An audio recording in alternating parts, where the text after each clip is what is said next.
Okay, so we were discussing about the lithospheric plates, and after that, we are seeing another thing, that is,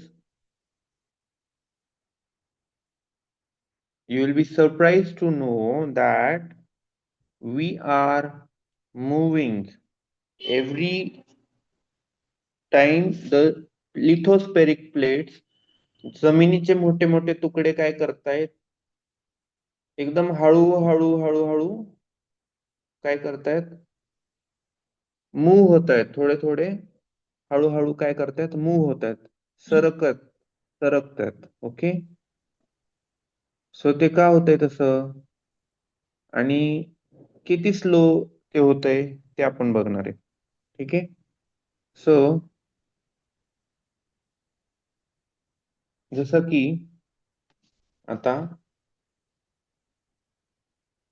इथं दिलंय त्याप्रमाणे, what is given here, they move around very slowly, just a few millimeters each year. few millimeters. Millimetres म्हणजे काय, एका centimetre मध्ये 10 millimetres असतात, म्हणजे 10 divisions.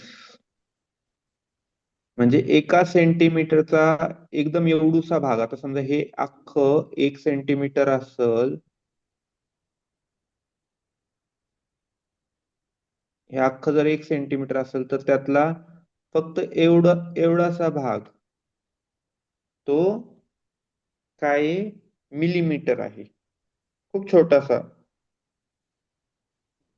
मग थोडेफार मिलीमीटर्स ते सरकतंय, म्हणजे 1 मिलीमीटर असं नाही, पण थोडंफार, म्हणजे may be 4 millimetre, 5 millimetre, 6 millimetre एवढं ते काय करते, जमिनीचा तुकडा सरकतोय, पुढे हलतोय व्हेरी स्लोली. आणि तो कसा, एव्हरी इयर, इच इयर, म्हणजे दर वर्षाला 4 4 मिलीमीटर, 5 5 मिलीमीटर हळू हळू हळू हळू तो सरकतोय. Okay, why it is happening? This is because the movement of the molten magma inside the earth. Underline this word also, molten magma. आपल्या अर्थ मध्ये, पृथ्वीच्या आतमध्ये जो मॅग्मा आहे त्याच्यामुळं हे सगळं होतंय. मॅग्मा एक सबस्टन्स नाव आहे. ते मॅग्मा एकदम आतमध्ये आहे पृथ्वीच्या, आणि तेच बाहेर पडतं, त्यालाच व्हॉल्कॅनिक इरप्शन आपण म्हणतो. मग व्हॉल्कॅनो मधनं काय होतं, हे मॅग्माच बाहेर पडतं, जोरात ती धरती अशी त्या बाजूची पूर्ण फुटती आणि त्यातून बाहेर ते पडतं जोरात. तर ते मॅग्मा कसं आहे, मॉल्टन आहे. आणि मॉल्टन म्हणजे काय थोडक्यात, हा, कॅन्डल माहितीये तुम्हाला, कॅन्डलचा वॅक्स बघा, जर गरम केलं कॅन्डलला, ज्याला मेण म्हणतो आपण, मेणबत्तीतल्या मेणाला आपण जर गरम केलं तर ते लिक्विड मध्ये कन्वर्ट होतं, आणि ते लिक्विड मध्ये कन्वर्ट केल्यावर थोडस हलतंय असं दिसतं आपल्याला, आहे का नाही, असं मूव्ह होतंय असं वाटतं आपल्याला की ते हलतंय आपलं आपलंच, आहे का नाही. मग त्या पद्धतीने ते मॅग्मा पण मॉल्टन फॉर्म मध्ये असतो. आणि मॅग्मा हा सारखा मूव्ह करत राहतो, कारण तो एक लिक्विड सारखा आहे. तो म्हणला. So it is molten magma which is there inside the earth, आणि त्याच्यामुळं सगळे लँडमास हलत असतात. The molten magma inside the earth moves in a circular manner as shown in the activity. एक ऍक्टिव्हिटी दिली आहे बाजूला, त्या ऍक्टिव्हिटी मधून आपल्याला समजणार आहे की मॉल्टन मॅग्मा कसा मूव्ह होतो. Okay, take a small colored paper pellet and put in a beaker half filled with water. Place the beaker on a tripod stand and heat it. हे ट्रायपॉड स्टँड वगैरे काय स्कूलमध्ये असतं लॅबमध्ये. हे तुमच्या टीचरला तुम्ही सांगू शकता हे दाखवा म्हणून एक्सपेरिमेंट. घेऊन जाऊ शकतात तुम्हाला, तुम्ही सांगू शकता, तुम्ही सांगायला पाहिजे. ठीक आहे. जे टीचरला सांगा, कोण असेल ते त्यांना सांगा हे ट्रायपॉड स्टँड हे सगळं आहे.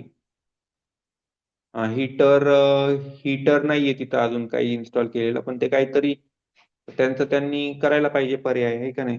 तर आपण आपल्याला शिकायचंय, त्यांना सांगायचं आम्हाला शिकायचंय, आम्हाला व्यवस्थित एक्सपेरिमेंट करून दाखवा म्हणायचं. Sir sir yes, I am listening. Sir जेव्हापासून तुम्ही गेलात ना त्या दिवसापासून एकदा पण आम्हाला नेलं नाही इकडं लॅब मध्ये. It's okay, I cannot speak anything on that right now. Okay. आता मी येस स्कूलमध्ये नाहीये, त्याच्यामुळे मी बोलू शकत नाही. ओके. येस त्यामुळे मला आता त्याच्यावर बोलता येणार नाही. जे काही खरं खोटं जे काय आहे ते मी बोलू शकत नाही. आता आपल्याला फक्त आपला अभ्यास करायचा. मी फक्त एक तुम्हाला गाईड करतोय की तुम्ही स्कूलला सांगा, एवढंच मी बोलतोय. ठीक आहे. आता मी स्कूलचा भाग नाही, त्याच्यामुळं तिथलं मला बोलता येणार नाही. Yes yes Okay, so take a small colored paper pellet and put it in a beaker half filled with water. Place the beaker. आपण जस्ट बघूया की काय होतं पुढं. As the water warms up, you will observe that the paper pellet is moving upward along with the warm layers of water and then sinks back along with the cooler layers of water. The molten magma inside the earth moves in a similar manner. काय होतंय, तो जो paper pellet टाकलेला आहे, ती जी वस्तू त्याच्यात टाकलेली आहे, ते काय करते, ती वरती परत खाली, वरती परत खाली अशी मूव्ह होतीये. फक्त बर्न केलं, काही केलं नाही, पाणी घेतले आणि त्याच्यात ती वस्तू टाकली आणि ती वरती खाली मूव्ह होती. मग त्यांनी काय सांगितलंय, मॉल्टन मॅग्मा पण अर्थच्या आतमध्ये तसंच फिरत राहतो. त्याच्यामुळे काय होतं, ते जमिनीला पण खाली, आता ती जेव्हा जेव्हा ती वस्तू वरती जाती तेव्हा ती वस्तू परत खाली येते, त्यावेळेस कशी जाते, थोडीशी अशी जाते. मग ती काय करते, ते जमीन जी काही जमीन आहे, जमिनीचा तुकडा वरती, त्याला थोडं थोडं काय करते, ती पुश करते. ठीक आहे. येते लक्षात. त्याच्यामुळे जमीन काय होती, हलती. The movement of these plates causes changes on the surface of the earth. The earth movements are divided on the basis of the forces which cause them. The forces which act in the interior of the earth are called endogenic forces, and the forces that work on the surface of the earth are called as exogenic forces. Underline this. The forces which act in the interior of the earth are called as, व्यवस्थित underline करा, मला इथं underline नाही करता येते ह्याच्यात online, मी फक्त दाखवतोय. Are called as endogenic forces, आणि मग the forces that work, line shape आहे कदाचित, I think this will help. Work on the of the earth are called exogenic forces. Understood? आता हे मी एक्सप्लेन करतो, हे फक्त अंडरलाईन करायला लागला. आता आपण एक्सप्लेनेशन बघूया. The forces which act in the interior of the earth, म्हणजे अर्थच्या आतमध्ये जे पण होते. आता आपण बघितलं ना, मॉल्टन मॅग्मा कुठे आतमध्ये असतो, बरोबर. अर्थक्वेक आपल्या आतमधून होत असतो आणि बाहेर नंतर आपल्याला तसं दिसतं अर्थक्वेकचं सगळं जे काय ऱ्हास झाला. आता एक अर्थक्वेक झालाय बघा तायवान मध्ये, खूप मोठा. Do you know that? Have you seen about it? News मध्ये दाखवत होते. तायवान नावाच्या देशामध्ये झाला आता, खूप भयानक. हे सगळं याच्यामुळे होतं. So interior of the earth त्याला काय म्हणायचं? Endogenic forces. Say it after me, endogenic forces. Endogenic forces. Yes. आणि जे forces surface of the earth वरती काम करतात त्याला म्हणायचं एक्झोजेनिक फोर्सेस. व्हॉट? Exonic forces. एक्झोजेनिक हा, एंडोजेनिक आणि एक्झोजेनिक.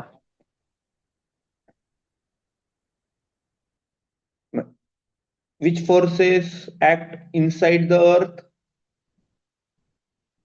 Endogenic. Very good. Which forces act on the surface of the earth? Exogenic. Exogenic force. Yes, correct. म्हणजे जे आता समजा फ्लड आहे, फ्लड. फ्लड कुठून होणार? आतमध्ये होतो का अर्थच्या? नो. नो. फ्लड होतोय म्हणजे तो कुठला फोर्स असेल बरं? एंडोजेनिक.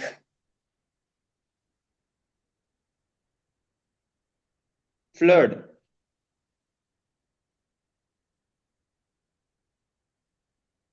फ्लड म्हणजे काय?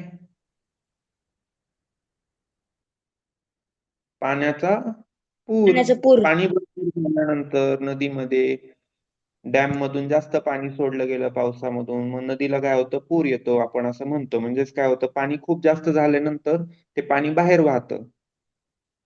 मग ते अर्थच्या आतमध्ये झालं का अर्थच्या बाहेर झालं?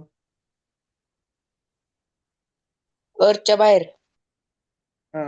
So which force it is? Endogenic. Exogenic. Exogenic आहे, एंडोजेनिक नाही. एंडोजेनिक काय म्हणलं? इंटिरियर, आतमध्ये, अर्थच्या आतमध्ये नाही होते, हे सरफेस वरती होते, वरतून होतोय, म्हणून ते एक्झोजेनिक आहे. So let us see this chart. इथे एक चार्ट दिलंय, अर्थ movements. You can see it in your book also. त्याच्यामध्ये एक्झाम्पल्स दिलेले आहेत की कशा कशा पद्धतीने. सो एंडोजेनिक फोर्सेस मध्ये काय काय येतं? सडन फोर्सेस बघा, अर्थक्वेक, मी हे पण डिस्कस केलं तुमच्यासोबत. व्हॉल्कॅनो, लँडस्लाइड. लँडस्लाइड म्हणजे काय माहितीये का? पूर्ण पावसाळ्यात जर तुम्ही डोंगर साईडला गेलात तर काय होतं? तिकडनं वरतून सगळं खाली पडत राहतं. दगड वगैरे आहेत, काय होतात? खाली पडत राहतात पावसामुळं, पावसाच्या पाण्यामुळं. त्याला लँडस्लाइड्स म्हणतात. मग ते खूप मोठा असा जमिनीचा तुकडा पण पटकन असा खाली, त्याला दरड कोसळणं म्हणतात मराठीत. दरड कोसळणं. Have you heard about this word? Yes. हा, दरड कोसळणं. ते खूप भयानक असतं. म्हणजे पावसाला लोक जातात फिरायला ना, तर बऱ्याचदा असे ऍक्सिडेंट होतात. कमी प्रमाणात होतात, पण होतात. असं नाही की मग फिरायला जायचं नाही, का नाही, जाऊ शकतो. फक्त काळजी घ्यायची की अशा ठिकाणी गाडी व्यवस्थित चालवायची किंवा लक्ष देऊन प्रवास करायचा. नेक्स्ट काय? Diastrophic forces. त्याच्यामध्ये बिल्डिंग माउंटन्स. माउंटन पण तयार करत राहतो अर्थ. ते लगेच नाही होत ना, त्याला वेळ लागतो. Okay.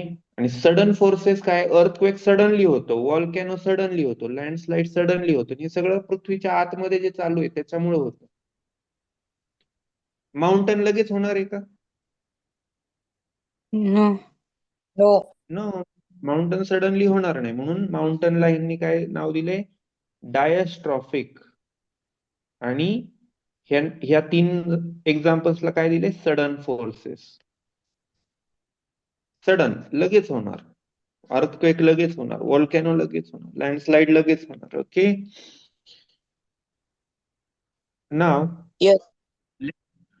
Yes, now let's see the examples of exogenic forces. हे सगळं एंडोजेनिक मधलं झालं. जे आता आपण डिस्कस केलं ते एंडोजेनिक झालं. आता आपण एक्झोजेनिक बघणार आहे. एक्झोजेनिक फोर्सेस मध्ये काय होतं? मोस्टली इरोजनल आणि डिपोजिशनल. ठीक आहे. त्याच्यामध्ये रिव्हर, बघा फ्लडचं उदाहरण दिलं मी, रिव्हर मधनच होतो ना फ्लड, तो एक्झोजेनिक फोर्स आहे, बरोबर? करेक्ट. यस यस खूप मोठा जोरात पाऊस झाला तरी सुद्धा पूर येतो. विंड, स्टॉर्म आला, स्टॉर्म वादळ, मग बाहेरच होतो ना वादळ, आपल्या पृथ्वीच्या सरफेस वरती होतो, राईट? यस खूप वारा आला. हा. त्यानंतर सी वेव्स, सी म्हणजे समुद्र, समुद्राच्या वेव्स, लाटा. ते पण हा बरोबर. ते कुठे? अर्थच्या सरफेस वरती. Yes do you know glaciers? हे लास्ट जे दिले ग्लेशियर्स माहिती आहे? No. No Okay. If you don't know glaciers, you can underline here and write over there ice river. Simple word मध्ये ice river.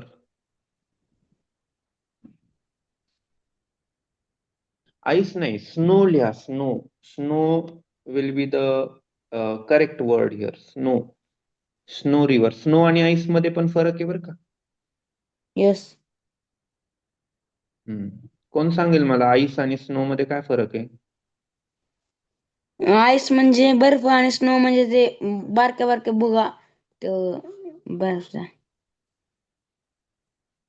ते पांढरं पांढरं बारक्या बारक्या नसतं काय? Yes.